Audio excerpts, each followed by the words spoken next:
আমাদের ভাগ্যে যে বিপদ আপদ লেখা আছে বা আমরা কি করব, কি খাবো, কি নিয়ে বেঁচে থাকবো, আমাদের তো এই চিন্তায় দিন কাটে না, তাই না? তবে দেখেন রাসূল সাল্লাল্লাহু আলাইহি সাল্লাম কি বলেছেন?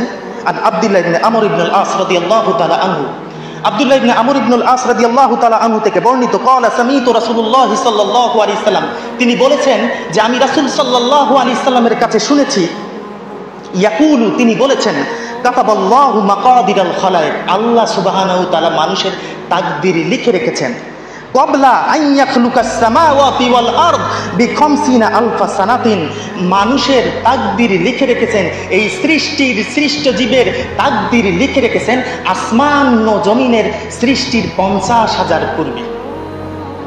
50,000 বছর পূর্বে আল্লাহ সুবহানাহু ওয়া তাআলা আমাদের তাকদীরে কি আছে, কি খাবো, কি করব, কখন মারা যাব, এই সব কিছু পৃথিবী, আসমান এবং জমিন সৃষ্টির 50,000 বছরে লিখে রেখেছেন।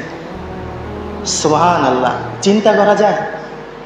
তাহলে আমার যে বিপদ আসছে বা বিপদ হচ্ছে, এটা কি আল্লাহ সুবহানাহু ওয়া তাআলা জানেন না?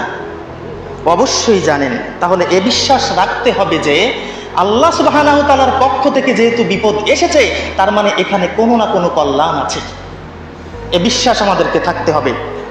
তারপর রাসূল সাল্লাল্লাহু আলাইহি সাল্লাম বলেছেন, ক্বালা ওয়া আরশুহু আলাল মাল, ওয়া আরশুহু আলাল মা, আর তখন আল্লাহ সুবহানাহু ওয়া তাআলার আরশ ছিল পানির উপরে।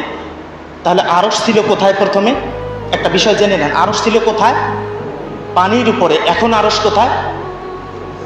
আর রহমানু আলাল আরশি ইস্তাওয়া, এখন আরশ হচ্ছে কি? আসমানের উপরে। দেখেন আল্লাহ সুবহানাহু ওয়া তাআলা বলতেছেন, মা আসাবা মিন মুসিবাতিন ফিল আরদ ওয়ালা ফি আনফুসিকুম ইল্লা ফি কিতাবিন মিন ক্বাবলি আন নাবরাআহা। আল্লাহ সুবহানাহু ওয়া তাআলা বলতেছেন, তোমাদের কাছে কোনো বিপদ আসে না, ফিল আরদি ওয়ালা ফি আনফুসিকুম, এই জমিনে এবং তোমাদের ব্যক্তিগতভাবে তোমাদের জীবনে কোনো বিপদ আসে না, ইল্লা ফি কিতাবিন মিন ক্বাবলি আন নাবরাআহা, তবে সেই বিপদে আসে যা সৃষ্টি আগেই, এই জমিন, এই পৃথিবী সৃষ্টির আগেই আল্লাহ যা লিখে রেখেছেন সেই বিপদেই তোমাদের কাছে আসে। তার মানে আমাদেরকে সৃষ্টির আগেই আমাদের কপালে যে বিপদগুলো আসবে সেটা আল্লাহ কি লিখে রেখেছেন। যালিকা আলাল্লাহি ইয়াসির, এটা আমাদের কাছে হয়তো কঠিন মনে হতে পারে যে 50,000 বছর আগে আল্লাহ সুবহানাহু ওয়া তাআলা আমাদের কপালে কি রেখেছেন, এটা লিখে রেখেছে। আমাদের চিন্তা চেতনায় এটা সংকীর্ণ মনে হতে পারে, কিন্তু আল্লাহ সুবহানাহু ওয়া তাআলা বলতেছে, যালিকা আলাল্লাহি ইয়াসির, এটা আল্লাহ সুবহানাহু ওয়া তাআলার কাছে অত্যন্ত সহজ।